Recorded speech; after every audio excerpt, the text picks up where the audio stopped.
Olá, meus queridos, boa tarde, tudo bem? Estou passando aqui no sabadão, uma folguinha aqui do plantão para conversar com vocês sobre um caso de suicídio de um idoso que eu atendi já tem um tempo, tem aproximadamente uns 2 meses, e eu resolvi vir aqui relatar para vocês e conversar principalmente com você que é profissional da área de saúde, porque tem algumas situações que a gente não tem controle, né? E esse caso é um caso desses, é um caso que não foi possível controlar, né, por mais que tentasse. E eu vim aqui para tentar trazer algumas informações para vocês, assim, até porque muitas pessoas aqui que estão me seguindo estão começando na gerontologia, né, muitos estudantes, enfim, que assistem meus vídeos, né, e esse vídeo vai para o canal do YouTube também. E é importante a gente falar sobre aqueles casos nos quais a gente fracassa também, né? Porque às vezes a gente vem na rede social e a gente conta casos em que a gente teve sucesso o tempo inteiro. Mas nem todos os casos são assim, né? Existem casos de insucesso também. Então eu vou relatar para vocês um pouquinho. Esse vídeo vai ficar salvo no Instagram, vou mandar para o Facebook também, vou mandar para o YouTube. E aí eu gostaria que vocês também comentassem se vocês já passaram por alguma situação dessa, se vocês conhecem algum idoso que se suicidou, se vocês já tiveram que lidar com um caso desses, né? E como que vocês conseguiram lidar com a questão do fracasso, ou seja, de não conseguir prevenir essa situação. Quero dar boa tarde para quem está comigo agora ao vivo aqui no Instagram e também boa tarde, boa noite, enfim, para quem vai me assistir depois, tá bom? Bom, o que acontece, gente? Nessa situação pandêmica, a gente sabe que tem aumentado os casos de ideação suicida entre pessoas idosas, né? Os quadros de depressão em pessoas idosas, descompensação também, né? Por exemplo, pessoas idosas que já tinham depressão, que pioraram nessa pandemia, outras que não tinham, que surgiu a depressão nesse momento. E o aumento da questão da ideação suicida. Isso não é uma novidade para quem trabalha na gerontologia, já que em situações pandêmicas, o que acontece, né? Os idosos são isolados, né? São distanciados fisicamente. Isso acaba sendo um distanciamento social, porque muitas vezes as pessoas se esquecem dos idosos, das demandas dos idosos, né? Ainda mais na era que a gente está agora de internet, de celular e etc. As pessoas se esquecem que grande parte dos idosos não utilizam as redes sociais. E aí o que acontece? O idoso fica para escanteio, né? As pessoas dizem, estamos... Se vocês puderem me dizer se o som ainda está funcionando, se alguém puder só dar um ok para mim, eu agradeço, porque geralmente quando meu telefone toca o som sai. E aí eu acabo não sabendo. Bom, vou continuar. Quem estiver ao vivo aí, se puder dar um ok, eu vou agradecer. Senão depois eu gravo novamente, se tiver ficado sem áudio, tá bom? E aí o que acontece, gente? Deixa eu só perguntar aqui. Voltou? Voltou. Vamos lá. Obrigada, tá bom, Micheline? Eu agradeço por você ter me avisado. E eu falando, ó, se tivesse sem áudio não ia ter como ouvir, né? Mas acontece. Então, gente, o que acontece? Em momentos pandêmicos, a nossa tendência é, vamos proteger os idosos. E aí, como que é geralmente essa atitude dos órgãos públicos de proteger? Distanciar os idosos fisicamente, né? Então, isso aconteceu na influenza no início do século XX, isso aconteceu na epidemia de SARS em 2003, e isso está acontecendo agora na pandemia de Covid-19. O que as pessoas não lembram, né, se esquecem, é que distanciamento físico, que já é uma coisa ruim e que acaba se tornando distanciamento social, isolamento social para os idosos, traz muitos problemas, inclusive a depressão e as ideações suicidas, como eu falei. E aí o que acontece, né? Quando a gente percebe, eu tenho outras lives sobre isso, eu não vou detalhar tanto a questão do suicídio em idosos, porque eu tenho lives sobre isso, vocês podem procurar no meu canal do YouTube, colocar Juliana Benefides, suicídio em idosos, que eu tenho várias lives explicando os sinais, etc. Eu vou falar rapidamente porque eu quero focar no profissional, tá? Como lidar com essa situação. Mas vou falar rapidamente dos sinais, é claro, né? Quando você percebe que o idoso ele está apresentando sintomas, né, de desesperança, sabe? Não consegue acreditar que as coisas podem melhorar. Ele começa a sentir culpa, sentir um peso para a família, sentir vergonha, sabe? De si mesmo, vergonha de depender dos outros, né? Quando você percebe que o idoso está com problemas no sono, não consegue dormir, se alimenta mal ou não se alimenta, né? Geralmente o idoso vai ter um processo de emagrecimento justamente porque se alimenta mal também.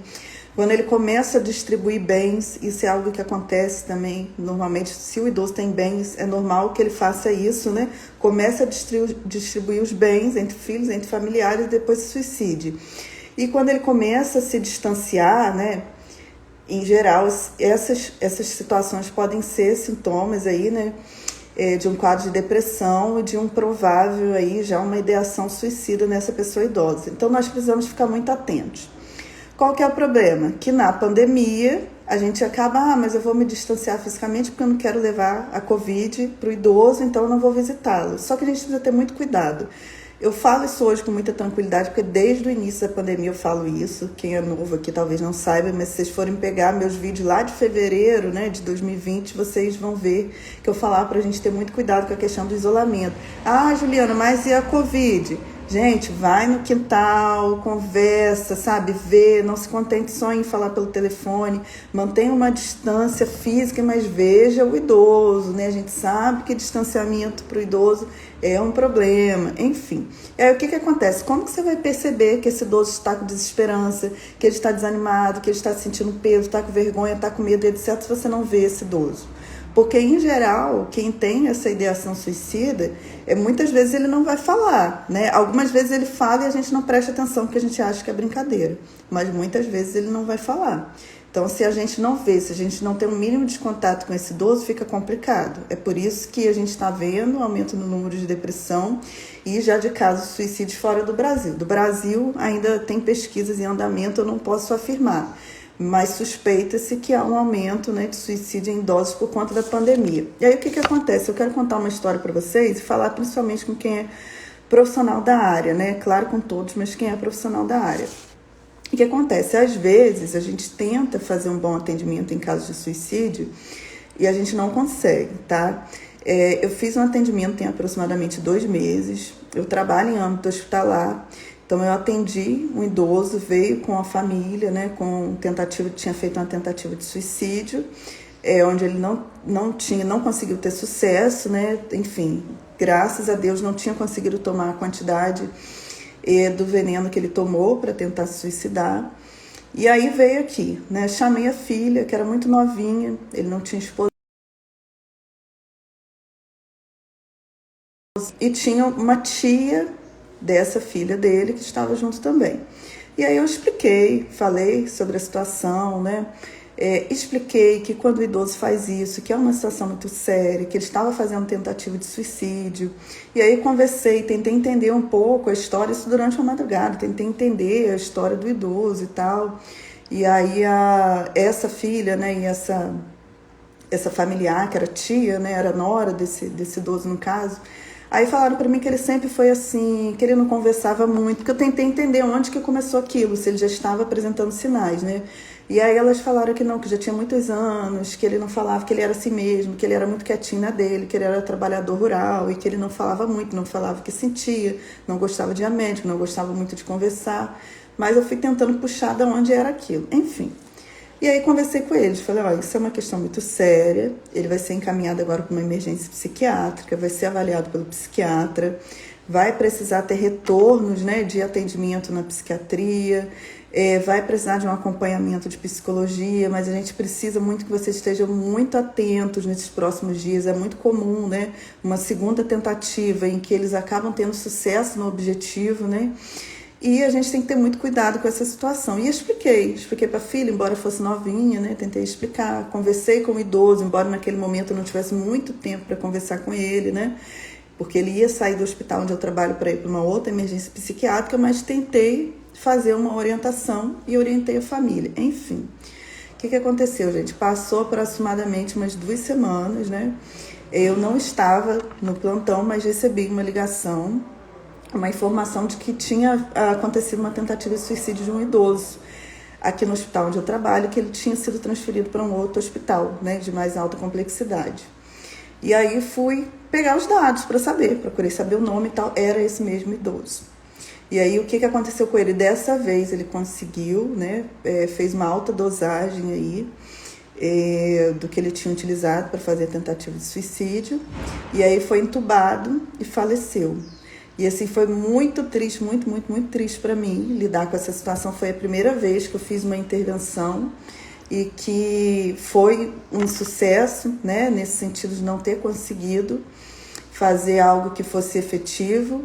E foi muito difícil para mim lidar emocionalmente, né? Fiquei muito tempo, muitos dias, né? Me envolvi muito com a família. Eu tinha conseguido o telefone da família na época, né? Eu peguei o telefone, peguei os dados, aí eu liguei para a família, dei aquele apoio, né? Agendei psicólogo para filha, agendei psicólogo para essa cunhada. Fiquei por umas semanas ali dando um suporte, né? Mas para mim, enquanto profissional, foi muito difícil. E por que eu estou relatando isso para vocês? Porque isso vai acontecer, tá? Isso vai acontecer com você. Às vezes a gente pensa que a gente vai conseguir segurar, né, o usuário, o idoso, a família, a gente vai conseguir resolver todas as situações e muitas vezes a gente não vai. Então essa foi uma situação que eu não consegui, tá? O que acalma o meu coração? Eu ter conseguido fazer o máximo que eu podia naquele momento. Então, se ele não passou por aqui e passou, né? Ele passou por aqui antes dele ir para uma emergência, que é o protocolo em tentativa de suicídio, né? Essa pessoa tem que passar por uma avaliação da psiquiatria. Ele tinha que ser encaminhado para um outro hospital, mas eu abordei esse idoso, eu abordei a família, eu falei da complexidade, eu expliquei o que eu pude, né? Estive ali ao lado para orientar. Isso me trouxe tranquilidade de saber que eu fiz o que eu poderia fazer naquele momento. Então, eu acho que numa situação dessa, a gente, enquanto profissional, é isso que a gente tem que ter no nosso coração. A consciência de que a gente fez o que a gente podia fazer. Porque quando a gente vê alguém com tentativa de suicídio, né, com ideação suicida, a gente nunca pode levar isso na brincadeira, nunca. Se alguém chega para você e fala, né, que está pensando, um idoso que está pensando em morrer, que a vida não está valendo a pena, que ele tem que estar um peso, a gente tem que ter os ouvidos muito abertos para a gente entender que aquilo ali pode ser, né, já um fragmento daquilo que ele está tentando fazer, está pensando em fazer. E a gente precisa minimamente abordar. É claro que o que eu quero orientar para vocês, eu trabalho numa emergência. Então, numa emergência, né, a gente não tem a possibilidade de estar acompanhando mais essa pessoa. Então, vamos supor que você trabalha numa clínica de atendimento a idoso, você trabalha no centro-dia, você faz uma atividade no grupo de convivência, né, é diferente. Porque você vai atender hoje, amanhã você vai ligar de novo, você vai acompanhar, você vai articular, vai ver se na rede, né, estão sendo feitos os atendimentos, você vai se manter ali todos os dias fazendo. Não todos os dias, né? Mas o máximo que você puder ali dentro do seu regime de trabalho vai estar acompanhando. Quando a gente trabalha numa situação de emergência é mais difícil, porque você trabalha em várias emergências, né?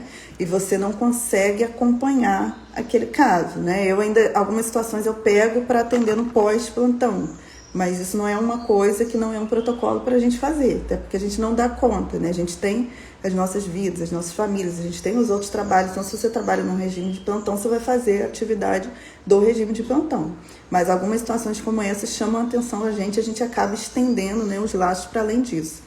Então, o que é importante? Você acolher, você fazer o melhor que você pode, você assegurar um atendimento na rede, como foi o caso dele, né? Ele saiu daqui numa ambulância direto para o psiquiatra, né, para uma unidade de emergência psiquiátrica. A família foi toda orientada em relação ao atendimento no núcleo de saúde mental, onde ele ia continuar o atendimento junto com a família. Então, isso foi assegurado para ele. O que não pode é passar pela gente a gente não fazer o que devia fazer. E se você trabalha numa atenção básica, numa clínica, algo que te dê mais braços para você estar a semana inteira trabalhando nessa situação, é importante manter um contato com esse idoso e com essa família, tá? Mas é importante a gente entender, a gente não tem controle, tá, gente? Sobre a situação a gente não tem. É muito triste, mas por mais que você seja o melhor gerontólogo, o melhor especialista de gerontologia do mundo, vai ter situações que você não vai conseguir dar conta, como acontece muitas vezes aqui em hospital. Às vezes tem idosos internados, não é uma situação de ideação suicida, mas, por exemplo, vem um idoso para o hospital sem família. Ele fica numa internação social. E aí a gente tenta a vaga dele numa instituição de longa permanência, né? Às vezes a gente faz isso, a gente solicita ao Ministério Público, o idoso fica 3, 4, 5, 6 meses dentro do hospital e dependendo da situação ele pega uma infecção hospitalar, uma pneumonia, uma infecção urinária, aquele quadro complica e ele falece aqui dentro do hospital.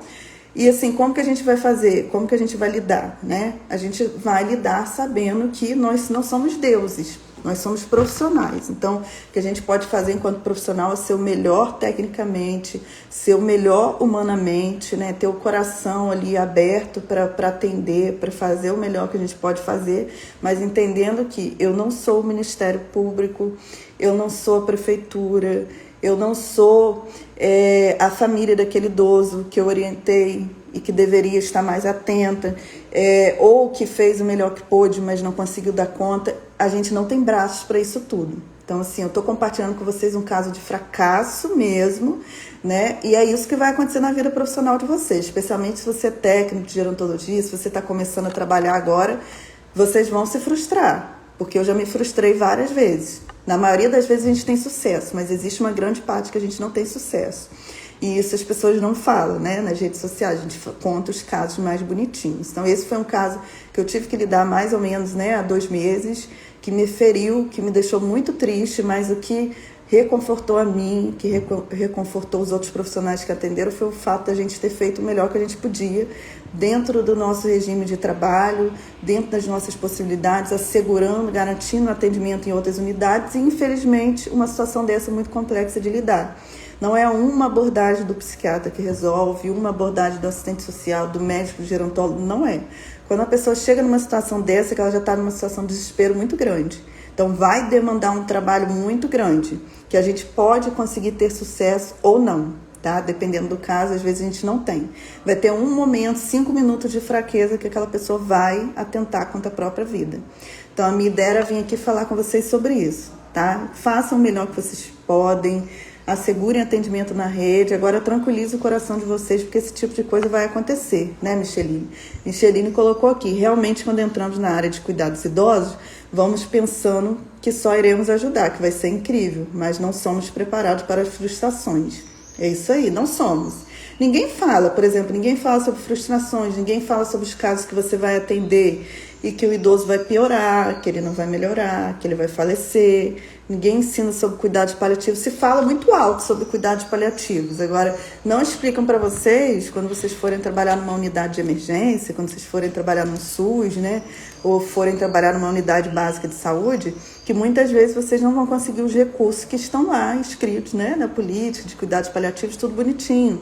Que os profissionais que vocês vão trabalhar não estão preparados, que vocês muitas vezes não vão conseguir fazer o melhor trabalho, até porque a cada dia a gente aprende, cada situação é uma situação com sua complexidade, cada situação demanda um trabalho em conjunto, não é só você vai trabalhar com outros profissionais juntos, né? Para se chegar num consenso, a gente tem que ter uma comunicação muito boa e às vezes a gente não vai convencer outras pessoas daquilo que a gente acha que é o melhor para aquele idoso, então o atendimento vai para um outro caminho que não é o caminho que a gente imagina, e isso acontece. Então a gente tem que aprender a lidar com toda essa questão, entender que a gente vai para o campo de batalha, a gente vai trabalhar, as frustrações vão vir e tá tudo certo, a gente não tem controle sobre tudo, né? E a gente tem que lidar com o fato de que nós somos apenas profissionais tentando fazer o melhor que a gente pode, sem a pretensão de querer resolver tudo, todas as coisas e a vida de todos os idosos, porque a gente não vai conseguir, tá bom? Bom, esse era o que eu ia falar para vocês, que eu queria falar para vocês, tá? Eu vou deixar esse vídeo, vou colocar no YouTube também, vou colocar no Face. Quem não está assistindo aí os vídeos, eu disponibilizei alguns vídeos, né, sobre a doença de Alzheimer. Hoje vai entrar amanhã, enfim, no canal do YouTube. Eu não vou conseguir compartilhar aqui no Instagram, porque eu estou trabalhando, né? Então eles vão entrar no canal do YouTube hoje, amanhã, enfim, depois. Amanhã, quando eu entrar em casa, talvez eu consiga colocar aqui. Assistam, deixem as dúvidas de vocês, deixem os comentários também, porque durante esse mês de setembro aí a minha ideia é continuar compartilhando coisas relacionadas à doença de Alzheimer, mas a outras coisas também, tá bom? E vocês que são estudantes, não esqueçam, né, de marcar outras pessoas dos cursos de vocês, né? Clicar na setinha e mandar para o pessoal da área de gerontologia, tá bom? Que sempre é importante a gente estar compartilhando conhecimentos. Um beijão, gratidão para quem esteve aqui comigo ao vivo, para quem vai assistir depois também.